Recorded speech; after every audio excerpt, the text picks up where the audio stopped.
राम द्वारा धनुष भंग। लक्ष्मण को अत्यंत क्रुद्ध एवं आवेश में देखकर राम ने संकेत से उन्हें अपने स्थान पर बैठ जाने का निर्देश दिया और गुरु विश्वामित्र की ओर देखने लगे, मानो पूछ रहे हों कि वर्तमान परिस्थिति में मुझे क्या करना चाहिए। विश्वामित्र ने कहा, वत्स लक्ष्मण ने सूर्य कुल की जिस मर्यादा एवं गौरव का वर्णन किया है वह सत्य है। अब तुम धनुष पर प्रत्यंचा चढ़ाकर लक्ष्मण के वचन को सिद्ध करके दिखाओ। गुरु की आज्ञा पाकर रामचंद्र मंद गति से पग बढ़ाते हुए शिव जी के धनुष के पास पहुंच गए। राम को धनुष की ओर जाते देख सीता और उनकी सखियां तथा जनकपुरी के समस्त दर्शकगण अत्यंत प्रसन्न हुए, किंतु उनकी प्रसन्नता को संशय ने घेर लिया।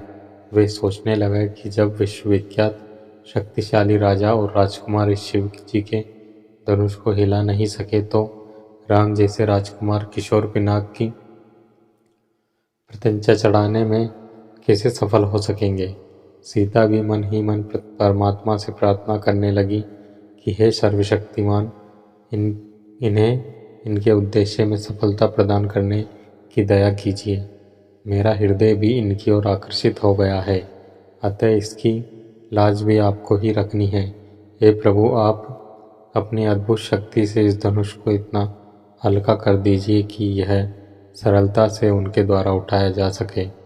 धनुष के पास पहुंचकर राम ने धनुष को बीच से पकड़कर सरलता के साथ उठा लिया और खेल ही खेल में उस पर प्रत्यंचा चढ़ा दी।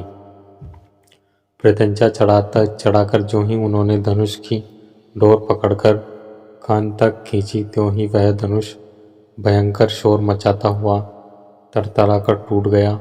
उस नाद से अधिकांश दर्शक मूर्छित हो गए, भूमि पर गिर पड़े।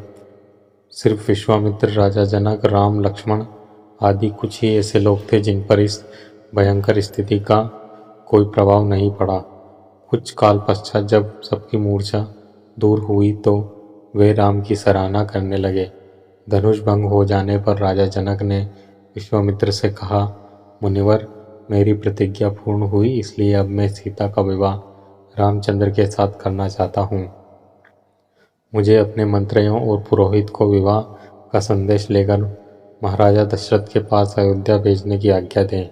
विश्वामित्र प्रसन्न होकर बोले, राजन, आपका ऐसा ही करना ही उचित है। अपने मंत्रियों को यह भी आदेश दे दें कि वे राजा दशरथ को संदेश दे दें कि दोनों राजकुमार कुशल पूर्वक यहाँ पहुँच गए हैं। विश्वामित्र के वचनों से संतुष्ट होकर मिथिलापति जनक ने सीता को बुलाया। वे अपनी सखियों के साथ साथ हाथ में वरमाला लिए मंथर गति से लजाती हुई वहाँ आई जहाँ धनुष को तोड़ने के पश्चात श्री रामचंद्र खड़े थे। सखियों ने मंगलगान प्रारंभ किया और लज्जा, संकोच एवं हर्ष के भावों से परिपूर्ण सीता जी ने धीरे धीरे से श्री राम के गले में वरमाला डाल दी। तो दोस्तों, ये वीडियो थी संपूर्ण रामायण के बालकांड भाग 19 राम द्वारा धनुष भंग की वीडियो। ये आपको कैसी लगी हमें कमेंट करके ज़रूर बताएं, और वीडियो अच्छी लगी हो तो वीडियो को लाइक, शेयर और ऐसी और वीडियोस के लिए हमारे यूट्यूब चैनल को सब्सक्राइब ज़रूर करें। वीडियो में अंत तक बने रहने के लिए आप सबका धन्यवाद। जय श्री राम।